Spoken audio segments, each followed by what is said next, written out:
Bom dia, irmãos. Queridos, vamos continuar a nossa jornada pelo livro dos Reis. Nós estamos no segundo capítulo de 2 Reis. E, na verdade, se os irmãos se recordarem, nós estamos caminhando por um parênteses que nós abrimos, porque estamos encerrando o ministério do profeta Elias e, portanto, nós precisamos tratar de algumas questões que o Novo Testamento apresenta, questões relacionadas a Elias, e por isso nós abrimos esse parênteses aí. Mas vamos abrir lá em 2 Reis, só para nós recapitularmos onde estamos e por que nós abrimos esse parênteses aí. Guima, pode projetar os slides, por favor? Então, nós estamos caminhando aí no segundo capítulo, dos versículos 1 até o 25, um capítulo que trata do arrebatamento de Elias e da sucessão de Elias por Eliseu. Eliseu vai assumir a posição de Elias. Nós estamos caminhando aí. Nós já vimos os 2 primeiros pontos, nós estamos agora nesse parênteses que abrimos no segundo ponto. Nós estamos estudando que Deus provê líderes para o seu povo. Essa é a temática do capítulo, é a sucessão de Elias para Eliseu. Nós já vimos 2 etapas dessa jornada sucessória, que são a iminência da sucessão. Já passamos por isso, que é quando todo mundo sabe que Elias vai ser levado ao céu, inclusive os leitores, e fica nessa tensão de a qualquer momento isso acontecer. Depois nós vimos a imposição da sucessão, que é quando efetivamente Elias é levado ao céu, e então o bastão, ou melhor, a capa, no caso de Elias, passa definitivamente para Eliseu. E nós paramos aí, em outra oportunidade, não hoje, nós veremos o terceiro ponto, que fala da confirmação da sucessão. Quando Deus confirma, diante de várias testemunhas, que Eliseu é de fato o sucessor de Elias.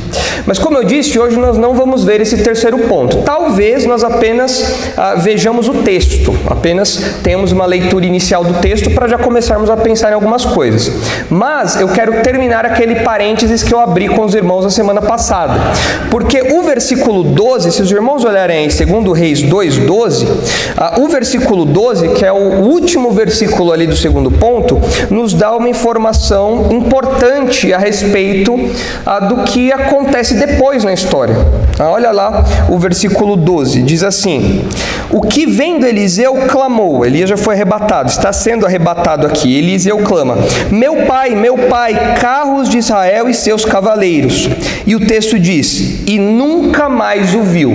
Ou seja, realmente Elias foi levado ao céu, não tem mais a presença dele aqui, Eliseu não tem mais a presença dele aqui. Os profetas na sequência tentam buscar o corpo de Elias, não encontram. Elias foi realmente arrebatado, foi levado ao céu. E isso levanta para nós algumas questões, porque como eu introduzi o assunto na semana passada para os irmãos, tanto o Antigo Testamento, em Malaquias, como o Novo Testamento falam de Elias voltar. E aí a gente fica, mas Elias vai voltar? Não vai? Elias voltou? A gente está esperando Elias voltar ainda? O que acontece? É por isso que nós abrimos esse parênteses então, para entender o que o Novo Testamento fala a respeito disso. Guima, acho que o próximo slide são alguns textos, né? Isso aí. Nós começamos a ver esses 4 textos aí, que são textos que falam do profeta Elias. Nós temos o texto de Malaquias 4, a profecia que fala a respeito de Deus enviar Elias. O texto fala: eu enviarei Elias antes do dia do Senhor. Dia do Senhor é uma expressão no Antigo Testamento para o dia do juízo de Deus, quando as contas serão acertadas com Israel e com as outras nações. Então você tem ali em Malaquias a afirmação de que Deus enviaria Elias antes desse grande dia, desse dia do Senhor, desse dia de juízo.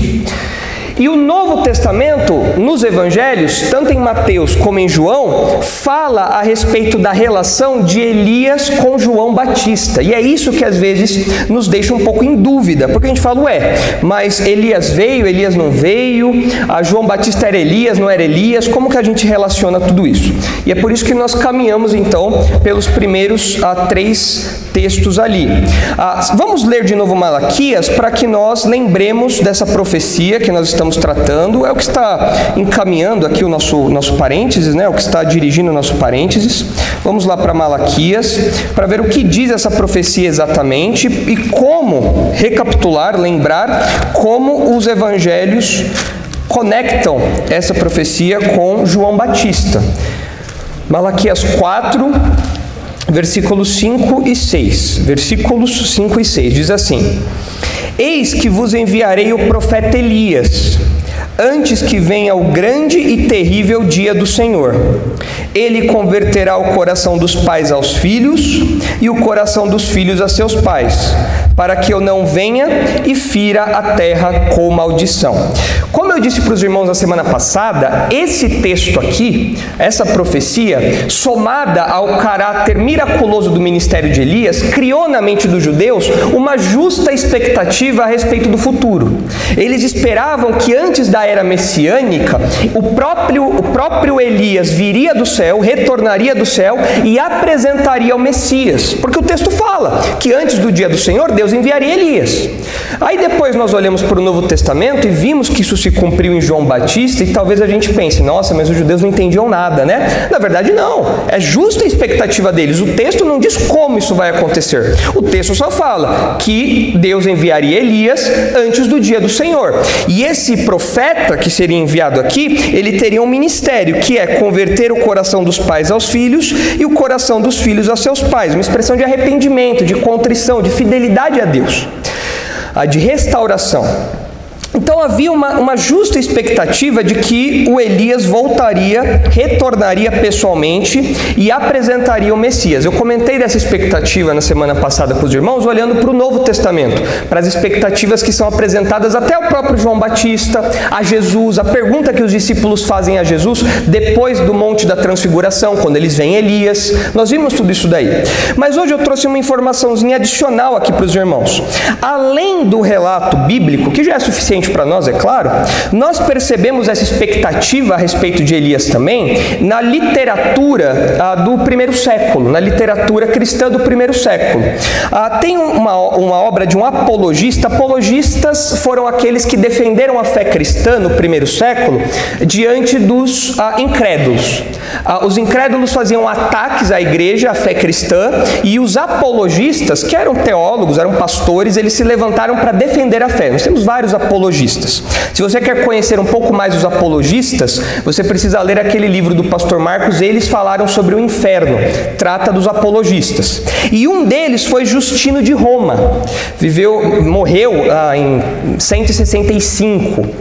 E ele escreveu um livro, uma obra chamada Diálogo com Trifão. Trifão é um judeu, é o nome de um judeu. Se você vai ter filho, está aí uma sugestão de nome, Trifão. Trifão era um judeu, é o personagem judeu aqui nessa obra. É um diálogo fictício, parece que é um diálogo fictício entre o Justino e o Trifão e seus amigos, que eram judeus. E nesse diálogo, o Justino, ele quer mostrar as falhas da hermenêutica judaica e mostrar que Jesus cumpre as profecias do Antigo Testamento. Então esse é o objetivo da obra Diálogo com Trifão. É uma simulação de um diálogo para mostrar que Jesus é o Messias de fato e que a interpretação judaica que recusava Jesus como Messias estava errada. Em determinado momento cai no assunto de João Batista. Por quê? Porque era fundamental isso para o judeu. Peraí, se Jesus é o Messias, se ele de fato é o Messias, então onde está Elias? Porque essa era a expectativa do povo. Elias vai voltar. E Elias veio. Então, sobre isso, o judeu Trifão diz o seguinte, o que reflete essa expectativa que eu falei para os irmãos. Olha só, é o Trifão falando aqui. Quanto a Cristo ou Messias, se ele nasceu e está em algum lugar, é desconhecido. E nem ele próprio conhece a si mesmo, e não terá nenhum poder, até que venha Elias para ungí-lo e manifestá-lo a todos.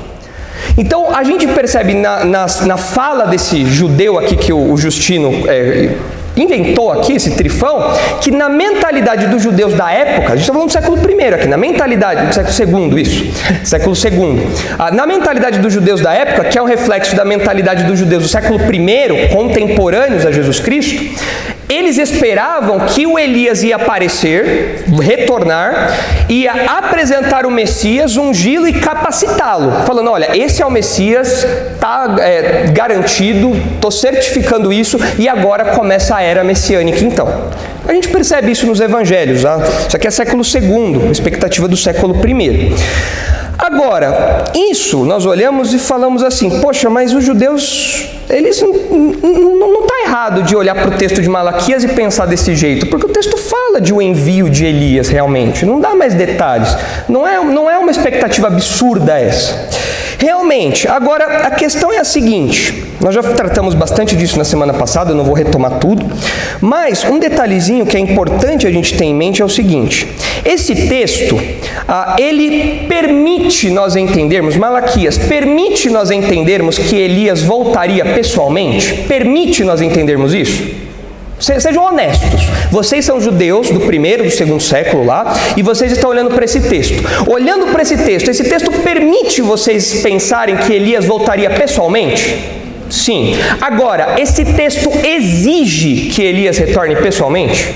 Há uma exigência aqui, o texto está falando abertamente: Elias vai retornar do céu pessoalmente, vai apresentar o Messias, conforme a expectativa aqui do Novo Testamento e do Trifão? Não exige. Permite, mas não exige. Por quê?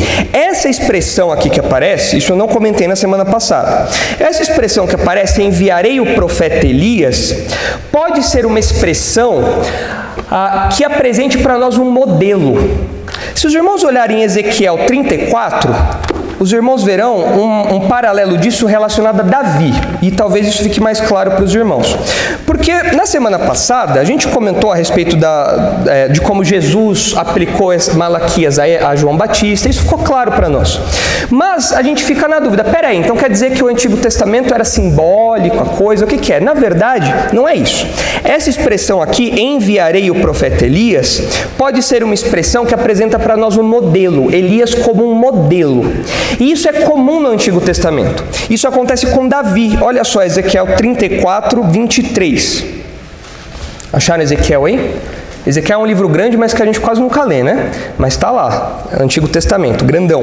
Ezequiel 34, 23. Olha só o que diz: suscitarei para elas um só pastor, e ele as apacentará. O meu servo Davi é que as apacentará, ele lhe servirá de pastor. Eu, o Senhor, lhe serei por Deus, e o meu servo Davi será príncipe no meio delas. Eu, o Senhor, o disse. Aqui está sendo apresentado um contraste entre os pastores maus de Israel e aquele que seria o bom pastor de Israel, o pastor verdadeiro. E aqui nós sabemos que esse texto não está falando de Davi, esse texto está falando de quem? Quem é esse pastor aqui que vai liderar o povo? É Jesus, é o Messias. Mas o texto fala aqui que quem é que vai pastorear? Olhando para o texto, quem é que vai pastorear? Davi. E agora? Davi vai ressuscitar? Vai guiar o povo? Ele vai ser o rei? É isso que o texto está falando? Não. Nós sabemos, à luz do Novo Testamento, que aqui Davi está sendo apresentado como modelo. Ele é o modelo, olha, ele é o modelo de pastor, ele é o modelo de rei. Davi é um modelo, é o paradigma de rei e de pastor.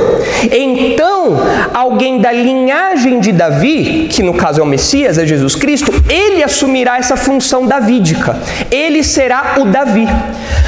Isso acontece até mesmo no nosso dia a dia. Quer ver? Por exemplo, vai ter dia da alegria na semana que vem. Daí os jovens provavelmente vão querer jogar futebol contra os mais velhos, para pagar mico, né? Porque até onde eu estou sabendo, os jovens estão pagando mico no futebol aí. Então, tudo futebol arte, não sei o que, tá mó micão. É que seja. Eles vão jogar lá futebol. Daí eu, como pastor de jovens, falo assim: vixe, a coisa tá feia. E os jovens estão perdendo lá, estão levando um baile. Eu falo assim: gente, jovens, fiquem tranquilos, vou lhes enviar o Pelé agora. E aí eu entro em campo. Igualzinho. Em todos os sentidos. Todos, né? Eu não jogo bola, os irmãos sabem disso, né? Minha melhor posição é fora do campo, né? Melhor posição. Agora, quando eu falo assim, eu vos enviarei o Pelé, eu estou falando que eu vou chamar o Pelé lá mesmo, seus 80, 70 anos, Pelé, vem cá jogar, é isso que eu estou querendo falar? Eu estou apresentando o Pelé como o quê? como modelo, um paradigma. Ó, eu vou jogar como Pelé, eu sou muito bom como Pelé. Eu vou entrar no campo e é futebol arte aqui agora, entendeu? Então, é um modelo. Nós fazemos isso no nosso dia a dia. Claro, isso é um paralelo bem simples. No caso da profecia, isso é potencializado. É apresentado aqui Davi como modelo, o modelo do pastor rei. E esse pastor rei guiará o povo. Agora, pegue esse conceito e leva para Malaquias, ali o texto que a gente viu, quando fala que Deus enviaria o profeta Elias. Se nós entendermos Elias como um modelo de profeta, o que o texto está falando então? Deus vai enviar alguém como Elias. Deus vai enviar alguém que tenha um ministério parecido com o de Elias, de chamar o povo ao arrependimento.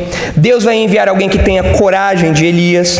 Deus vai enviar alguém que tenha fidelidade de Elias. Deus vai enviar alguém que é capacitado por Deus, como Elias foi capacitado por Deus. E é exatamente isso que nós vemos lá em Lucas capítulo 1, que nós lemos na semana passada, mas vamos ler de novo. Veja lá, Lucas 1, só para a gente reforçar isso na nossa cabeça, colocar isso bem claro na nossa cabeça. Lucas capítulo 1. E isso fecha essa relação que o Novo Testamento faz com Elias e João Batista. João Batista é esse profeta que vem como Elias, que é capacitado pelo mesmo Espírito que capacitou Elias, que tem um ministério semelhante ao de Elias e que de fato veio anunciar a chegada do rei. E cumpriu então a profecia de Malaquias 4. Olha lá Lucas 1, 16 e 17. Cadê? Está aqui. E ele falando aqui de João Batista, e ele converterá muitos dos filhos de Israel ao Senhor seu Deus, e irá diante do Senhor no espírito e poder de Elias, para converter o coração dos pais aos filhos, converter os desobedientes à prudência dos justos e habilitar para o Senhor um povo preparado. Isso então confirma para nós, a profecia de Malaquias se cumpriu em João Batista. E outros textos deixam isso claro. Nós vimos ali Mateus 16 até o capítulo 17. Nós vimos também João 1, 19, quando o próprio João Batista é questionado a respeito disso. Ele fala, olha, eu não sou Elias pessoalmente, como os judeus esperavam, mas eu sou o servo que vem e anuncia a chegada do rei. Então, realmente, ele cumpre essa profecia, ele cumpre esse ministério. Ele cumpre Malaquias 4. Então, foi isso que nós vimos na semana passada e que eu trouxe aí algumas informações adicionais para os irmãos para tentar esclarecer ainda mais essa questão. Os irmãos entenderam isso? Ficou claro a relação de João Batista com Elias? De verdade? Os irmãos poderiam vir aqui na frente explicar? Chamada oral? Aí não, né? Aí é demais, aí está abusando já, né? Legal. Uma coisa é falar que sim. Igual eu dou aula em uma escola confessional, né? Eu dou aula de estudo bíblico. E às vezes eu coloco lá na lousa as coisas, eu pergunto para os alunos, vocês entenderam? Aí eles falam, entenderam. Eu falei, então me explica. Aí os alunos falam assim, é que eu não sei explicar com palavras.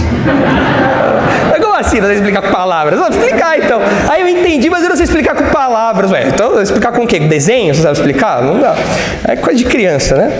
Mas muito bem, então os irmãos entenderam. Posso passar tranquilo. Certo? Sabem explicar? Com palavras não, né? Então beleza, nós já vimos Malaquias, já vimos Mateus, já vimos João, tudo isso nós vimos na semana passada. Quem não esteve aqui semana passada pode ver o vídeo no YouTube. Hoje nós vamos ver Apocalipse 11, que é um texto que para algumas pessoas fala sobre Elias. E é importante nós desfazermos algumas confusões a respeito desse texto, porque são criados em torno desse texto alguns espantalhos. O que é um espantalho? Quando o argumento do espantalho, né, a retórica do espantalho é você criar um inimigo que não existe, você inventar um inimigo para você conseguir bater nele com mais facilidade. E a nossa visão teológica, que é o modelo dispensacionalista, o modo como nós interpretamos a Bíblia é um modelo dispensacionalista, dentre várias coisas, diz respeito a algo da escatologia, fala a respeito do futuro, ou seja, Apocalipse está diretamente relacionado a isso. E criaram-se ao longo do tempo alguns espantalhos, alguns argumentos que a gente não defende, algumas coisas que nós, como dispensacionalistas, não defendemos, e que passa por Elias. Então nós temos que olhar lá Apocalipse 11 para desfazer algumas confusões clarear algumas coisas e mostrar algumas relações que o texto faz. Então vamos ver se Apocalipse 11 fala de fato sobre Elias ou não. Apocalipse 11, de 3 a 12. O último texto que nós vamos ver aí desse parênteses. Olha só o que diz aí, Apocalipse 11, a partir do versículo 3. Darei as minhas 2 testemunhas que profetizem por 1260 dias, vestidas de pano de saco. Essas 2 testemunhas que aparecem aqui, eu já vou adiantar para os irmãos, para alguns, uma dessas testemunhas é Elias. É por isso que nós estamos tratando desse texto aqui. Porque para algumas pessoas, essa testemunha é Elias. Para alguns pode ser Elias, para outros não é Elias e para alguns talvez seja Elias, né? Então nós vemos aqui essas 2 testemunhas atuando, profetizando, pregando durante um período de 3 anos e meio. Esse período de 3 anos e meio equivale à segunda parte da tribulação. Aqui eu vou precisar puxar um pouquinho a memória dos irmãos o conhecimento de escatologia, porque não tem como eu explicar tudo aqui, senão a gente vai ficar nesse parênteses eternamente. Nós precisamos lembrar que a tribulação dura quanto tempo? 7 anos, uma tribulação literal que dura 7 anos aí. 3 anos e meio de uma falsa paz, uma paz aparente ali, e os últimos 3 anos e meio de quê? Sofrimento, dor e perseguição. Estas testemunhas aqui aparecem nessa segunda parte, nos 3 anos e meio onde o bicho pega. Okay? Essas testemunhas estão localizadas cronologicamente aí. Então elas estão sendo erguidas por Deus para pregar, denunciar, profetizar ali naqueles dias de intenso sofrimento, de intensa tribulação. Versículo 4. São estas as 2 oliveiras e os 2 candeeiros que se acham em pé diante do Senhor da terra. Aqui, essa figura das 2 oliveiras e dos 2 candeeiros parece que é uma menção ao texto de Zacarias capítulo 4, onde fala de um tempo de avivamento. Aqui a figura do candeeiro é uma figura de avivamento. E o candeeiro era abastecido por óleo. Então o fato dele ver aqui 2 oliveiras e 2 candeeiros significa que esse candeeiro está sempre cheio. Significa que esse candeeiro está sempre abastecido, um suprimento constante, e é uma figura importada de Zacarias para falar de avivamento. O que faz todo sentido, porque essas testemunhas aqui, lá na tribulação, lá no futuro, elas vão chamar o povo ao arrependimento. Elas vão pregar o evangelho, elas vão denunciar os erros, vão denunciar o pecado e chamar ao povo ao arrependimento. Então essa é a figura aqui que está sendo colocada para nós. Depois os irmãos podem ler Zacarias 4 para entender essa figura ali. Versículo 5. Se alguém pretende causar-lhes dano, sai fogo da sua boca e devora os inimigos. Sim, se alguém pretender causar-lhes dano, certamente devem morrer. Vejam só, a mensagem de juízo iminente, que está acontecendo. Deus está enviando os flagelos, as taças, os selos, todos os juízos ali na tribulação. A terra está em caos. E as testemunhas aqui estão falando, isso é o juízo de Deus. Se vocês não se arrependerem, o juízo de Deus não será só esse. O juízo de Deus vai levá-los ao inferno, ao lago de fogo também. As testemunhas estão lá pregando, e o bicho pegando em torno. Vocês acham que as pessoas que ouvem isso vão ficar felizes ou vão ficar bravas?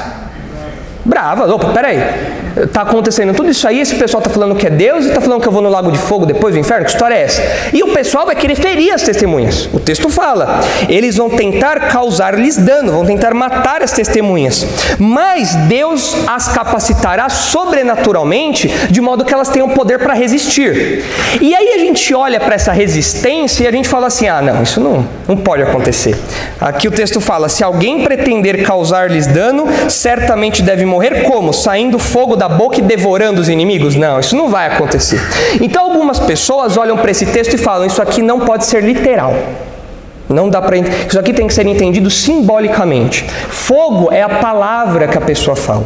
Então a pessoa prega e essa palavra, como um fogo, mata a pessoa, devora a pessoa. Eu acho que isso aqui é literal. Vocês conhecem alguém, não sei, no Antigo Testamento, que mandou cair fogo do céu para matar as pessoas? Sim ou não? Sim. Quem? Elias. Então, se isso aconteceu no Antigo Testamento de modo literal, isso pode acontecer no futuro de modo literal também? Pode. Mostrando não apenas que isso daqui realmente era uma forma de proteção dos profetas para com seus inimigos, como também sendo um sinal que vai confirmar que essas testemunhas são enviadas por Deus. Assim como aconteceu no ministério de Elias. Quando o fogo vem do céu, é uma certificação. Olha, esse profeta é um profeta de Deus. E aqui a mesma coisa. Então essa ideia de que isso aí não pode ser literal, tem que ser simbólico, isso é forçação de barra. Isso é coisa de gente cética. É coisa de gente quase liberal, que olha para o texto bíblico e tenta mudar o texto bíblico porque acha fantástico demais o que vai acontecer aqui. E não é. O Antigo Testamento mostra que isso é perfeitamente possível. Isso aconteceu mais de uma vez, inclusive, no ministério de Elias. Então aqui nós vemos que as pessoas vão tentar matar as testemunhas e as testemunhas vão se defender ali tendo poder sobrenatural. Versículo 6. Essas testemunhas têm autoridade para fechar o céu, para que não chova durante os dias em que profetizarem. Têm autoridade também sobre as águas, para convertê-las em sangue, bem como para ferir a terra com toda sorte de flagelos, tantas vezes quantas quiserem. Aqui é onde o pessoal tenta nomear as duas testemunhas. Se vocês olharem aí para o versículo 6, quem vocês arriscariam serem as duas testemunhas? Vou chutar, hora do chute agora. E aí, quem? Elias e Eliseu, a Cris diz. Quem dá mais? Elias e quem que transformou aqui, igual o texto fala aqui, converter as águas em sangue? Moisés. Moisés é uma figura importante na Bíblia. Moisés foi um homem que a morte dele foi um pouco envolta em mistério. Ninguém sabe onde ele foi sepultado, uma coisa meio misteriosa. Foi um homem poderoso diante de Deus? Foi, Deus o capacitou de modo extraordinário. E quem foi que orou para que não chovesse? Elias. Então o pessoal olha para esse texto e fala, tá aí ó, RG, CPF, comprovante de residência, tá aí. As duas testemunhas são Elias e Moisés. Os dois na transfiguração, só não vê quem não quer, Cris. É isso aí. Tá claro. Vamos, pode bater o martelo, fechar a questão, passar a régua. As duas testemunhas são Moisés e Elias. Bom, como eu disse para vocês, algumas pessoas batem o martelo nisso.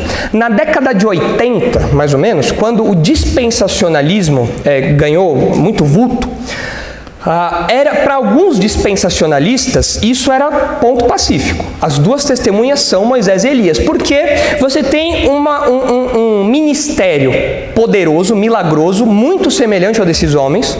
Você tem o episódio da transfiguração. Você tem muitos detalhes que apontam para Moisés e Elias. Agora, a questão é a seguinte: pode ser Moisés e Elias? Precisa ser Moisés e Elias? E existem outras opções. Isso aqui é tudo especulação. O pessoal que fala que é Moisés e Elias é especulação também. Todo mundo especula, ninguém sabe. O texto não fala para nós qual é a identidade dessas testemunhas aqui, não dá para saber.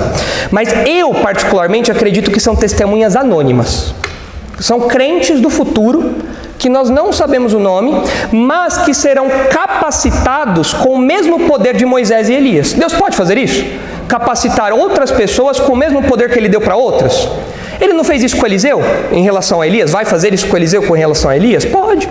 Então, a menção desses feitos milagrosos aqui não é uma prova cabal de que essas testemunhas serão Moisés e Elias.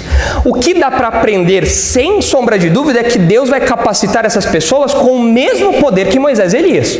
Agora, não precisa ser Moisés e Elias em pessoa ali. E sobre isso, a gente está falando de especulação, existem outras especulações sobre quem são essas testemunhas aqui. Algumas mais interessantes e outras menos interessantes, outras até erradas. Por exemplo, tem gente que acha que essas duas testemunhas são Enoque e Elias. Lembra de Enoque, lá de Gênesis? Tá? Por que as pessoas acham que foi Enoque e Elias? Porque os dois foram arrebatados, eles precisam morrer. Uma coisa chata, né? Enoque falou, poxa, eu subi aqui, estou esperando, pensei que me livrei da morte, agora eu volto para lá e vou morrer no meio da tribulação ainda, na mão do anticristo. Que história é essa? Né? Alguns falam que é Enoque e Elias, porque eles falam assim, olha, a todo homem está reservado morrer. E Elias e Enoque não morreram. Então eles precisam morrer, como vai acontecer com as testemunhas de Apocalipse, e depois eles cumprem aí todos os requisitos e partem para o céu de novo. Isso é um bom argumento? Não. Eu acho que é um péssimo argumento esse. Deus pode levar alguém para o céu, glorificar, sem passar pela morte? Os crentes que serão arrebatados no futuro vão experimentar isso? Não passar pela morte? Sim, qual que é o problema? Nada a ver. Então esse argumento não é bom. Tem algo, aí piora. Aí as especulações vão mais longe. Olha aqui.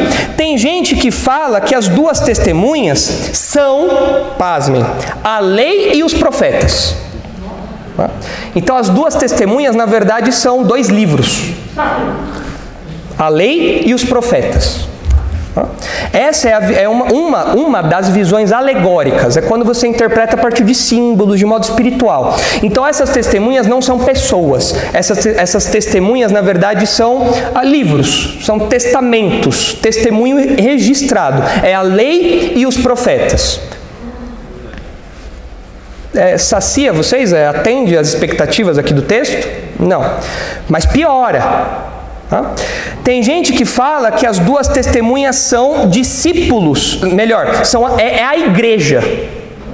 As duas testemunhas são a igreja. Você fala, mas por que não é uma testemunha se é a igreja? É porque vocês não pegaram. As testemunhas, os discípulos sempre são enviados em dois. Lembra quando Jesus envia os discípulos de dois em dois? Então são duas testemunhas, por quê? Porque elas representam uma igreja. Então as testemunhas aqui são a igreja. Faz sentido isso? Não, nenhum. É puramente especulação. Eu preciso de alguma coisa que tenha dois.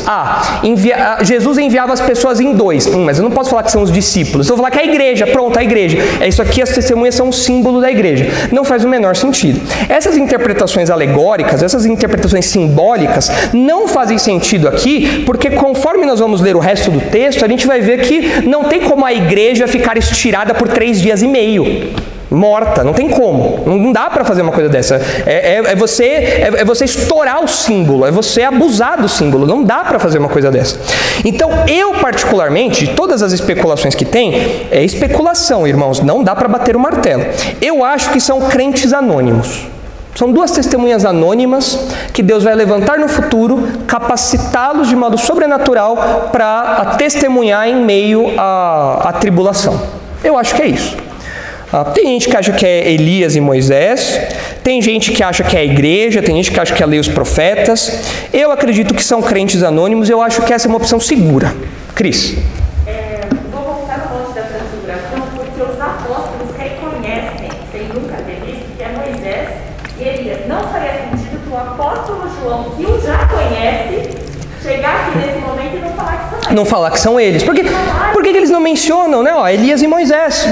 Não teria problema mencionar isso. Agora, por que as pessoas colocam aqui Moisés e Elias? Por conta do caráter espetacular dos feitos deles.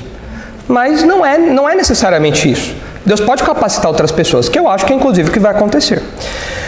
Então, como eu falei para vocês, isso tudo é especulação, mas as pessoas olham para esse texto de Apocalipse e falam, não, ali é Elias. Não necessariamente. Eu, por exemplo, acredito que não seja Elias ali. Um crente anônimo, capacitado por Deus. Isso nos ensina uma lição. Qual lição isso nos ensina? Que nós precisamos ter cuidado com as nossas especulações teológicas, especialmente no campo da escatologia. Especulação é quando você não tem nada definitivo sobre o assunto, mas você começa a fazer alguns pensamentos, algumas reflexões, algumas possibilidades, quem sabe, a respeito do assunto. E quando nós chegamos na escatologia, a Bíblia não fala tudo para nós sobre o futuro. A Bíblia não revela tudo para nós sobre a escatologia. Então é natural que nós especulemos um pouco. Mas nós temos que ter cuidado com a especulação teológica, especialmente na escatologia. Por exemplo, vou trazer um exemplo desse perigo para os irmãos. Nós estamos vendo aqui Apocalipse 11, onde essas duas testemunhas, elas estão profetizando durante o tempo da tribulação, que é onde o anticristo vai atuar. O anticristo vai atuar poderosamente na tribulação. E irmãos, o que existiu e certamente existirá ainda de pessoas que tentam identificar o anticristo não está escrito no gibi. É impressionante. Eu trouxe aqui uma lista para os irmãos. ao longo da história de alguns anticristos, a história recente, de alguns anticristos, que as pessoas pensavam que era anticristo, que tentaram identificar com o anticristo, e aí começa a fazer continha. Porque é 666, você pega o nome, soma aqui, multiplica, tal, pronto, esse é o anticristo. Inclusive, eu fiquei meio chocado ao ver isso, mas não surpreso, né? Eu falei, nossa, as pessoas gastam tempo com isso. Mas tem uma ONG americana chamada, eu não sei pronunciar direito aqui, mas é Antichrist Watch, os vigilantes do anticristo. E eles aceitam denúncias sobre pessoas que supostamente ou potencialmente são anticristo. Então, se você acha que o Bolsonaro é o anticristo, você já sabe para onde mandar mensagem, tá? Bolsonaro, Trump, todo esse pessoal aí, liga para esse pessoal aqui que eles vão te ajudar nisso daí, vão te orientar nisso daí. O que acontece? Esse pessoal é maluco. Tem gente que é maluca. Mas ao longo da história o pessoal tentou identificar o anticristo. Especulação, pura especulação. Não dá para identificar o anticristo. Mas o pessoal tentou identificar. Por exemplo, o Papa já é. Todo Papa que aparece é o anticristo. Todo Papa que aparece. Quando aquele alemão virou Papa, todo mundo pensou que ele era anticristo. Aí começa a falar de Nostradamus, porque o Papa não sei o que lá, de 2000 não passará. Um monte de besteira, nada a ver o Papa ser o anticristo. Durante a Guerra Fria, os irmãos mais velhos devem lembrar, durante a Guerra Fria o anticristo era alguém do governo soviético. Isso era ponto pacífico. Se você ler livros de escatologia do período da Guerra Fria, vocês vão ver que a menção da União Soviética era que a União Soviética era o governo do anticristo. Isso era ponto pacífico em alguns círculos aí. Outros candidatos, George W. Bush, anticristo. Agora começa a ficar legal. Bill Gates, você fica usando seu Windows lá? Tá de olho em você. O Bill Gates está só esperando para te dar um golpe e colocar a marca da besta. O número de série do Windows?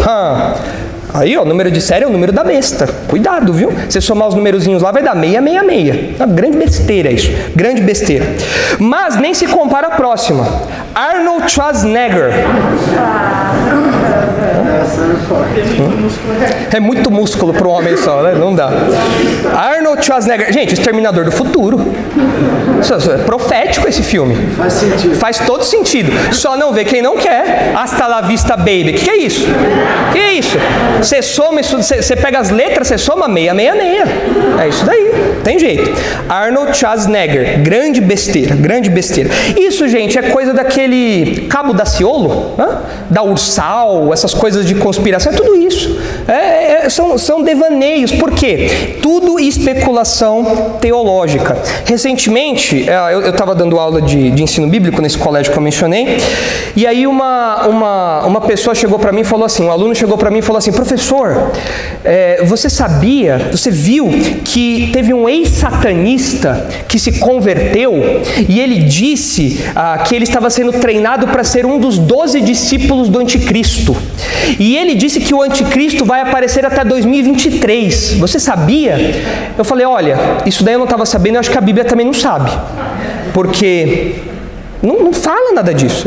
E são boatos que se espalham pela internet, são boatos que se espalham aí no meio pentecostal, esses meios neopentecostais, e a pessoa fica com isso na cabeça, fala, não, realmente, ele era um ex-discípulo do anticristo, ele falou lá, ele revelou as coisas. Isso aí parece coisa de tititi, entrevista com um ex-satanista, essas coisas aí, pura especulação teológica do pior nível possível. Isso é nível baixo, é nível baixíssimo isso, não faz o menor sentido uma coisa dessa. E essas invencionices todas desacreditam o nosso sistema teológico. Porque nós acreditamos numa tribulação literal, nós acreditamos que o mundo vai presenciar o surgimento do anticristo no futuro, nós acreditamos que a igreja será arrebatada, nós acreditamos nisso tudo. E quando nós temos essas especulações esdrúxulas, isso joga o nosso pensamento teológico no chão, no descrédito. E as pessoas nos acusam, muitas vezes, porque nos colocam no mesmo saco disso daí. Nós não somos assim. O nosso pensamento teológico não é esse. A gente não fica tentando fazer conta para saber quem é o anticristo. Nós sabemos que não dá para saber quem é. Ele ainda não se revelou. E ele vai se revelar quando a igreja já não estiver mais aqui, quando a igreja for arrebatada. Então o nosso modelo teológico é um modelo robusto, é um modelo sólido, é um modelo que tem base bíblica. Não se baseia em puras especulações ou invenções, como muitas pessoas pensam, né? Mas vamos voltar aí para o texto. A gente tem que tomar cuidado, porque senão a gente vira adventista. Fica tentando prever o dia da volta de Jesus. Não pode fazer isso. Nós temos que ser humildes. Deuteronômio 29 fala: as coisas que Deus revelou pertencem a nós para que nós o obedeçamos. As coisas que Ele não revelou pertencem somente a Ele. Não cabe a nós ficar especulando em cima disso. Nós temos que ser humildes, intelectualmente, teologicamente. Versículo 7, aí de Apocalipse 11. Quando tiverem então concluído o testemunho que devem dar, a besta que surge do abismo pelejará contra elas, e as vencerá, e matará, e o seu cadáver ficará estirado na praça da grande cidade, que espiritualmente se chama Sodoma e Egito, e onde também o seu Senhor foi crucificado. Aqui, para resumir a história, o anticristo, a besta aqui é o anticristo, que vai ser capacitado pelo próprio Satanás. É um homem que será capacitado pelo próprio Satanás para agir poderosamente naqueles dias ali. Versículo 9. Então, muitos dentre os povos, tribos, línguas e nações contemplam os cadáveres das duas testemunhas por 3 dias e meio, e não permitem que esses cadáveres sejam sepultados. Esses cadáveres das duas testemunhas vão ficar estirados ali em praça pública. O mundo inteiro vai ter conhecimento disso. E o fato deles não serem sepultados, nós sabemos, é uma grande expressão de desonra. As pessoas estão tripudiando aqueles corpos. Eles estão celebrando em cima de corpos não sepultados, a maior expressão de desonra possível. Versículo 10.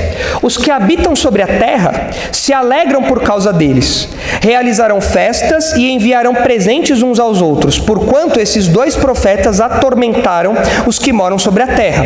É interessante observar que os inimigos de Deus sempre se opõem à pregação, e aqui o texto fala que essas testemunhas sempre atormentaram a terra. É interessante a gente lembrar que Elias, quando estava falando com Acabe, ainda ministrando para Acabe, Acabe chamou ele de perturbador de Israel. Ou seja, os servos de Deus, até mesmo no futuro, eles sempre são pessoas tidas como atormentadores, como perturbadores da paz. Não é diferente hoje. As pessoas olham para os crentes como perturbadores da paz. Nós somos aqueles que são antidemocráticos, nós somos aqueles que vão contra tudo que é bom e decente, nós somos aqueles que deixamos as pessoas angustiadas, nós somos isso para o mundo. No futuro, a mesma coisa. Essas testemunhas atormentarão os que moram na terra, as pessoas se opondo à pregação deles. E a gente percebe também o sadismo dos incrédulos. Irmãos, tem 2 corpos estirados lá e o povo está fazendo festa. O texto fala aqui que eles realizarão festas e enviarão presentes. Será o dia das testemunhas mortas. Vai estar lá no calendário. Confraternização universal, dia das testemunhas mortas. As pessoas vão enviar presente. Eu quero de presente aqui, por conta do dia das testemunhas mortas, eu quero uma bicicleta, eu vou começar a enviar presentes. O nível de sadismo desses incrédulos é assustador. Agora, isso mostra para nós o tamanho do ódio que o mundo tem pela verdade. E não se engane, esse ódio não é apenas lá no futuro. Os incrédulos odeiam os crentes hoje também. Esse sadismo aqui, diante da morte das testemunhas, não se engane. Quando os crentes padecem, quando os crentes sofrem, o sadismo aflora. Muitas vezes esse sadismo aflora no dia a dia. Quando o crente passa por alguma dificuldade, os incrédulos riem. Falam, cadê o seu Deus? Cadê ele? Você não é fiel? Você não vai na igreja? O seu Deus te abandonou? Que pena. Eu estou aqui com a minha umbanda, estou aqui com o meu candomblé e o meu guia me protege. Agora o seu Deus aí, todo fiel, todo zeloso, não te protegeu. O sadismo aflora. Essa vontade de tripudiar diante da tragédia alheia aflora. Isso é uma marca dos incrédulos. Nós não podemos imitar os incrédulos nisso. Quando nós vemos um incrédulo padecendo, quando nós vemos um incrédulo sofrendo, nós não podemos tripudiar ou comemorar a desgraça alheia. Isso é coisa de incrédulo. Isso vai acontecer no futuro. O nível de sadismo, do ódio deles é tremendo. Versículo 11. Mas depois de 3 dias e meio, um espírito de vida vindo da parte de Deus neles penetrou. E eles se ergueram sobre os pés, e aqueles que os viram sobreveio grande medo. Aí o sorriso virou desespero, né? Ih, rapaz, agora o bicho pegou aqui. E as 2 testemunhas ouviram grande voz vinda do céu, dizendo-lhe, subi para aqui. E subiram ao céu numa nuvem, e os seus inimigos as contemplaram. E aí o serviço das 2 testemunhas termina aqui. Agora, é muito oportuno nós estarmos tratando desse texto, esse texto de Apocalipse, porque o finalzinho do versículo 12 mostra para nós uma outra semelhança entre esse episódio das testemunhas e o ministério de Elias. Qual é essa semelhança? Versículo 12. Qual é a semelhança entre o que acontece com as testemunhas e o que acontece com Elias? Os dois são o quê? Essas pessoas são o quê?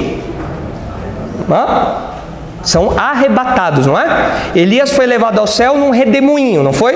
E essas testemunhas aqui, elas são levadas ao céu numa nuvem. Então, nesses dois episódios, nós vemos esse arrebatamento. E é muito oportuno nós estarmos tratando dessa questão aqui, porque esse texto de Apocalipse é um dos 3 textos bíblicos que fala sobre o arrebatamento. Nós temos 3 textos bíblicos que descrevem o arrebatamento. Nós temos o texto de Tessalonicenses 4, que fala sobre o arrebatamento dos crentes. Mas nós temos 3 textos que descrevem como é um arrebatamento. Nós temos o texto de Elias, que nós estamos estudando em 2 Reis, que fala que ele foi levado ao céu num redemoinho. E Eliseu viu isso acontecer, testemunhou isso. Nós temos o relato de Atos, onde Jesus é levado ao céu, e os discípulos estão vendo isso. Jesus vai sendo levado até o momento que os discípulos não vêm mais, mas até então os discípulos estão acompanhando. E aí é dito a eles, do mesmo jeito que Jesus foi, ele virá. E nós temos esse terceiro texto aqui de Apocalipse, que fala que as 2 testemunhas estão subindo e o que as pessoas estão fazendo? O que o texto fala aí? Estão contemplando, estão olhando. E por que é importante nós tratarmos dessa questão aqui à luz do arrebatamento de Elias, à luz do arrebatamento de Jesus e à luz do arrebatamento das 2 testemunhas de Apocalipse? Por quê? Porque, de novo, os dispensacionalistas, nós, da nossa igreja, nós somos dispensacionalistas, os pastores são dispensacionalistas. Nós defendemos que a igreja será arrebatada antes da tribulação. O dispensacionalismo tem vários detalhes, mas esse é um deles. O que acontece? As pessoas nos acusam de defender uma doutrina chamada arrebatamento secreto. E o que é essa doutrina do arrebatamento secreto? É aquilo que nós vemos nos filmes. Da pessoa ser levada ao céu, mas num clique ela vai e as roupas dela ficam. Já viram um filme assim? Isso foi muito popularizado, essa ideia foi muito popularizada por causa dessa série de livros aqui, Deixados para Trás, do Tim LaHaye e do Jerry Jenkins. Isso aqui virou filme, teve reboot do Nicolas Cage agora, né? Foi sendo piloto do avião lá. E esse é o primeiro livro da série, são 16 volumes, eu não terminei nem o primeiro. Né? Parei acho que no 1/4 do livro, 1/5 do livro. Gente, isso aqui é ficção. E o que acontece? Nessa ficção, que foi levado para o cinema, Hollywood adaptou para o cinema, são 16 livros, não sei quantos filmes são, certamente não são 16. Mas na visão desses autores aqui, o arrebatamento é o quê? A pessoa está lá no avião, aí vem um piscar assim, e quando a pessoa olha para o lado, é até meio ridículo no filme, está o terno da pessoa assim. Aí as grávidas estão lá e do nada a barriga murcha. Umas coisas, a criança está lá abraçando assim a criancinha no parque, aí só fica a roupinha da criança. Então tudo isso daí divulgou uma visão que é conhecida como arrebatamento secreto. Isso é uma coisa recente. A ideia de que o arrebatamento vai ser uma coisa que vai acontecer num abrir e fechar de olhos. E isso vai ficar a roupa das pessoas aqui na Terra. Então tudo isso foi divulgado por conta dessa série de livros e depois os filmes que vieram com base nisso. Agora, os textos que mostram o arrebatamento, como o arrebatamento acontece, eles acontecem dessa maneira? Quando Elias foi ao céu, Eliseu estava lá conversando, de repente, puf, só ficou lá a capa de Elias. Quando Jesus foi levado ao céu, ele estava lá com os discípulos, aí daqui a pouco, puf, e aí só ficou a roupa de Jesus? As 2 testemunhas aqui, acontece isso? É algo secreto que ninguém vê? Pelo contrário, é algo explícito, todo mundo está vendo. As testemunhas estão subindo e o povo está o quê? Olhando. Jesus está subindo e os discípulos estão o quê? Olhando. Elias está subindo e Eliseu está o quê? Olhando. Então essa história do arrebatamento secreto, que é atribuída a nós erroneamente, isso não está em nenhum livro sério de dispensacionalismo. Isso não está em nenhum livro sério de teologia. Você vai encontrar isso em livro de entretenimento, de ficção, em filme. E isso daí nos dá um preview, nos dá alguma base para imaginar como será o arrebatamento dos crentes. Lá em 1 Tessalonicenses 4, nós temos esse relato. Vamos ler lá. O arrebatamento dos crentes. Não tem motivo para nós imaginarmos um arrebatamento diferente de todos que existem na Bíblia. Todos que existem na Bíblia foram visíveis, não foram secretos, tiveram testemunhas. Não tem por que nós imaginarmos que o arrebatamento dos crentes vai ser diferente. Não tem por quê. Então esse espantalho que criaram do arrebatamento secreto é erroneamente atribuído a nós. O arrebatamento de Elias não foi assim, o arrebatamento de Jesus não foi assim, e o arrebatamento das testemunhas não foi assim, não será assim, não é relatado assim. 1 Tessalonicenses 4, de 13 a 18, diz assim: não queremos, porém, irmãos, que sejais ignorantes com respeito aos que dormem, para não vos entristecerdes como os demais, que não têm esperança. Pois se cremos que Jesus morreu e ressuscitou, assim também Deus, mediante Jesus, trará em sua companhia os que dormem. Ora, ainda vos declaramos por palavra do Senhor isto: nós, os vivos, os que ficarmos até a vinda do Senhor, de modo algum precederemos os que dormem. Porquanto o Senhor mesmo, dada a sua palavra de ordem, ouvida a voz do arcanjo e ressoada a trombeta de Deus, descerá dos céus, e os mortos em Cristo ressuscitarão primeiro. Depois nós, os vivos, os que ficarmos, seremos arrebatados juntamente com eles entre nuvens, para o encontro do Senhor nos ares. E assim estaremos para sempre com o Senhor. Então, os mortos em Cristo, aqueles que morreram, os crentes que morreram entre a ressurreição de Cristo e esse momento aqui, eles vão ressuscitar, terão seus corpos ali glorificados, e os que estiverem vivos serão glorificados e subirão junto. Esse é o arrebatamento. Agora você fala: não, isso não pode acontecer, isso é fantástico demais. Por que não? Isso aconteceu com Elias, isso aconteceu com Jesus, isso vai acontecer com as duas testemunhas. Não tem nada de excepcional aqui no texto bíblico. E nós não precisamos imaginar que isso vai ser secreto, que a nossa roupa vai ficar. A exemplo dos outros arrebatamentos, é bem possível que todo mundo veja. E vocês acham que as pessoas que verão esse arrebatamento, elas vão ficar como? Eu acho que elas vão ficar em choque. Claro, eu acho que elas vão começar a inventar a história. Eu sabia que os ETs estavam entre nós. Aí as especulações vão embora. Aí o incrédulo vai inventar um monte de mentira para negar a realidade bíblica. Claro, até hoje eles fazem isso. E eu não duvido que no futuro façam a mesma coisa. Era ET, foi uma alucinação coletiva. Qualquer coisa aí que eles vão inventar. Quem? O filme dos Avengers, né? O estalo do Thanos lá, quem diria, né? Então, tudo isso daí os incrédulos vão inventar, né? Eu acho que eles vão inventar, o texto não fala. Mas o fato é que, à luz dos arrebatamentos, os outros arrebatamentos, parece que todos verão isso acontecendo. E isso vai acontecer com os crentes no futuro. Eu espero que eu seja arrebatado. Meus irmãos, eu acho que os irmãos esperam também, né? Eu não queria passar pela morte, não. Acho que é uma experiência que eu dispenso. Mas eu espero ser arrebatado. Quem sabe a gente termina o culto e é arrebatado. Ia ser bom, né? Mas a gente não sabe quando isso vai acontecer. Pode ser depois do dia da alegria, né? A gente tem um dia... Já pensou ser arrebatado no dia da alegria? Rapaz, a gente ia comer lá no céu essa comida que a gente levou, né? Ia levar lá os frangos, os negócios que a gente levou para comer lá no céu. Ia ser bom. Mas a gente não sabe quando vai ser esse arrebatamento. Miranda.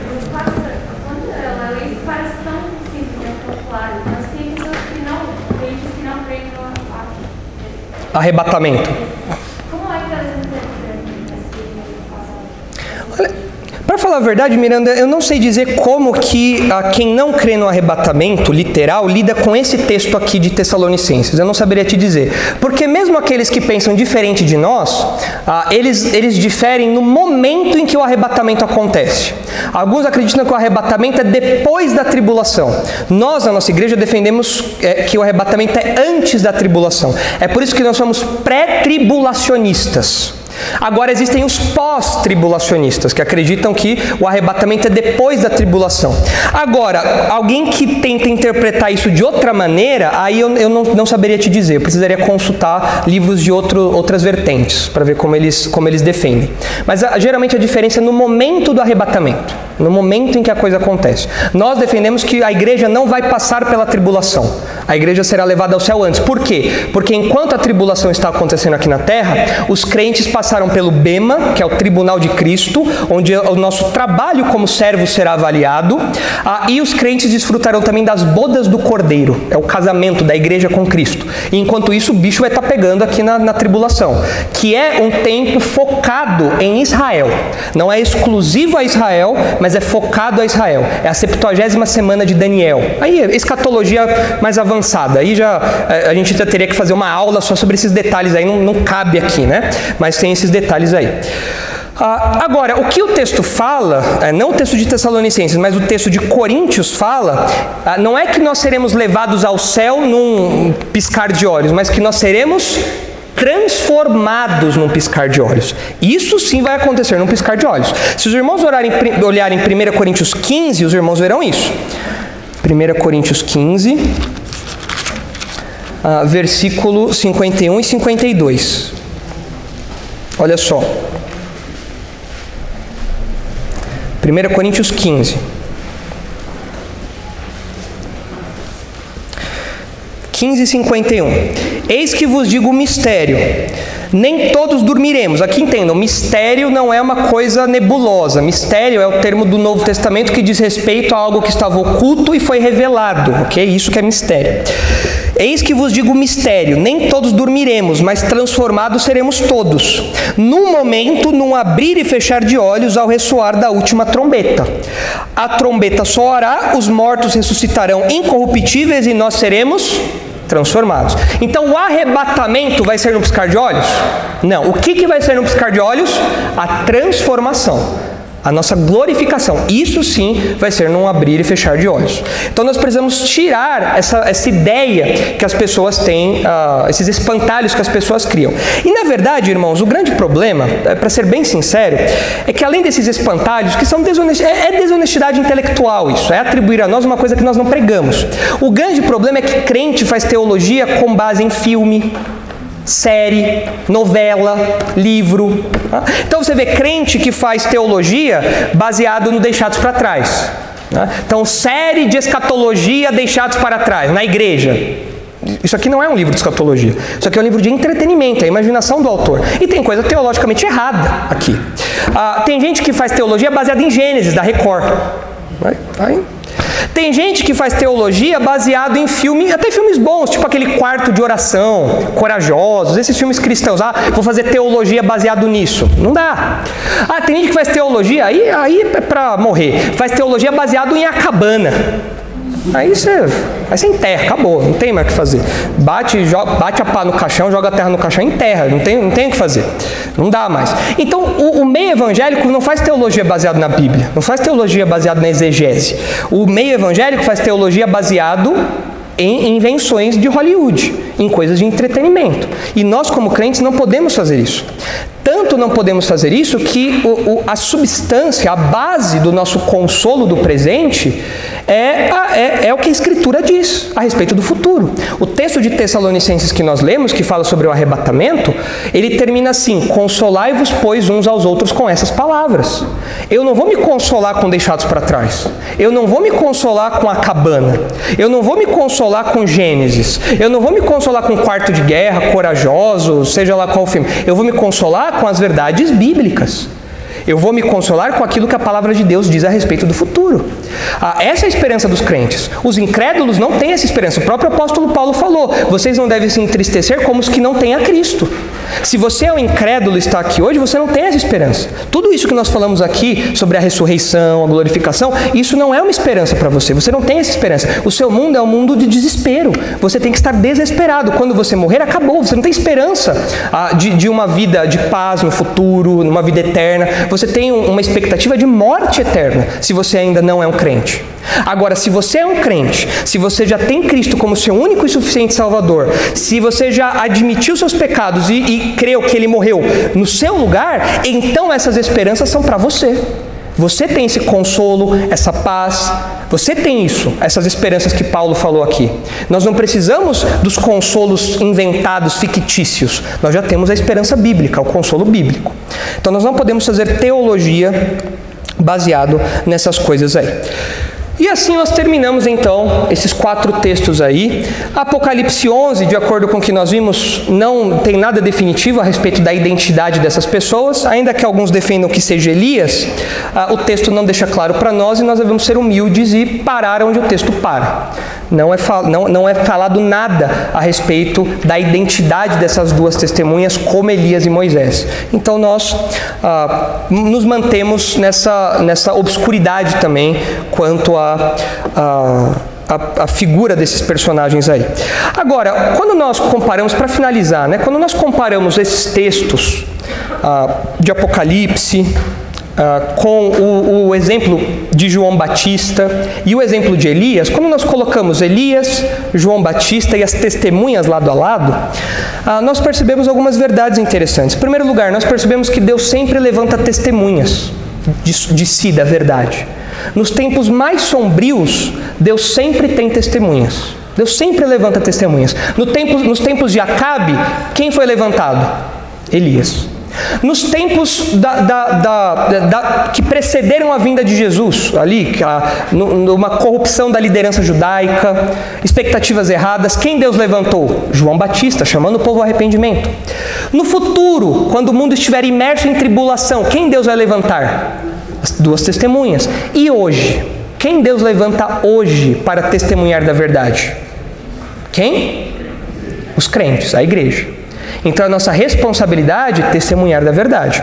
Eu trouxe aqui uma citação do A.W. Pink, de um livro que ele tem sobre a vida de Elias. Ele diz o seguinte: eu li essa citação no primeiro estudo que nós fizemos sobre a vida de Elias. E eu quero ler para terminar a vida de Elias também, porque agora a gente vai se despedir mesmo, agora não tem jeito. A gente enrolou, mas agora a gente tem que passar o bastão para Eliseu. Então eu quero terminar lendo essa citação aqui, refletindo aí a respeito da nossa responsabilidade também, né? Deus nunca se deixou sem testemunhas na terra. Nas épocas mais sombrias da história humana, o Senhor levantou e manteve um testemunho para si mesmo. Nos dias dos antediluvianos, quando a terra estava cheia de violência e toda a carne corrompeu seu caminho, Deus teve Enoque e Noé para agir como seus arautos. Quando os hebreus foram reduzidos à escravidão no Egito, o Altíssimo enviou Moisés e Arão como seus embaixadores. E em cada período posterior da história, um profeta após o outro foi enviado a Israel. Assim também aconteceu durante o curso de toda a cristandade, nos dias de Nero, no tempo de Carlos Magno e mesmo na Era das Trevas. Apesar da incessante oposição do papado, a lâmpada da verdade nunca foi extinta. Então, Deus levantou Elias, Deus levantou João Batista, Deus levantará as 2 testemunhas, Deus levantou Martinho Lutero, Deus levantou João Calvino e hoje Deus continua levantando o seu povo. Deus continua levantando pessoas que, usando a linguagem de Paulo em Filipenses, brilham como estrelas no meio da escuridão. Esse é nosso papel, olhar para o ministério de Elias, João Batista, das 2 testemunhas e falar: Senhor, me capacite a ser uma testemunha poderosa do Senhor, para que eu fale da verdade, denuncie o erro, pregue o verdadeiro evangelho e seja um arauto do Senhor em meio a essa geração perdida, corrupta, pervertida que nós vivemos. Lembrando que apesar de toda oposição, a todo sofrimento, a todo ataque, Deus cumpre o seu propósito nas suas testemunhas. As testemunhas de Apocalipse não morreram até que o testemunho delas fosse concluído. João Batista não morreu até que o anúncio do Messias estivesse completo. Elias não foi levado ao céu até que o seu ministério estivesse completo. A Jezabel perseguiu Elias até o último que ela conseguiu. Deus não permitiu que Jezabel tocasse em Elias. Por quê? Elias, João Batista, as 2 testemunhas cumprem o papel, a função que Deus designou para suas testemunhas, para os seus arautos. E Deus protege as suas testemunhas, capacita as suas testemunhas, e o mesmo vale para nós, porque nós somos capacitados pelo Espírito Santo para testemunhar, e Deus também nos guia, nos protege, nos orienta nessa tarefa, nessa responsabilidade. Então aqui nós falamos tchau para Elias. A partir da próxima ocasião, nós já estamos 100% com Eliseu. E não devemos ter mágoa de Eliseu. Falar, Eliseu substituiu Elias, que tristeza agora, não quero mais saber, não vou vir mais na igreja para ouvir Eliseu. Não, Deus vai capacitar Eliseu também. Por quê? Deus sempre levanta suas testemunhas. Guimel, coloca por favor o esboço ali, é a nossa mensagem central. Deus provê líderes para o seu povo. E agora nós vamos ver Deus provendo líderes, um líder que é Eliseu.